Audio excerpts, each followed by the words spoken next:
Depression রোগের কোনো ওষুধ, মন খারাপের কোনো ওষুধ আমি বলছি যে যেখান থেকে শুনতে পাচ্ছেন প্র্যাকটিক্যাল করে দেখবেন, ভালো লাগলে করতে থাকবেন, ভালো না লাগলে বাদ দিবেন।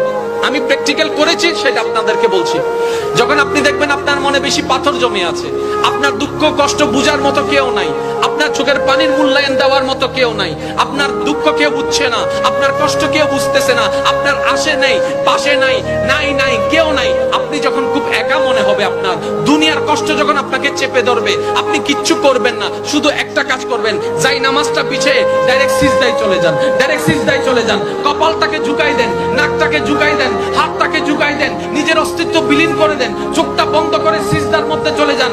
আল্লাহর ওয়াস্তে করে বলছি, কিচ্ছু পড়া লাগবে না, শুধু সিজদার মধ্যে পড়তে থাকেন, সিজদায় পড়ে থাকেন, কান্না করতে থাকেন। ওনাকে বুঝান যিনি আপনি না বললেও সবকিছু বুঝে, ওই রবকে জানান যিনি আপনি না জানালেও সবকিছু জানে। দুনিয়ার মানুষ তো আজকে বললে কালকে চুপ উল্টাই ফেলে, ব্ল্যাকমেল করতে শুরু করে। রব তো সবকিছু জানার পরেও দোষ গোপন করে রেখেছে। ওই রবের দরবারে সবকিছু বলতে থাকেন, 1টা মিনিট 2টা মিনিট 3টা মিনিট, দেখবেন আপনার সমস্যা তখন সমাধান না হলো অন্তরে এমন একটা শান্তি লাগবে যেটা আপনার পৃথিবীর কোথাও খুঁজে পাবেন না। সুবহানাল্লাহ।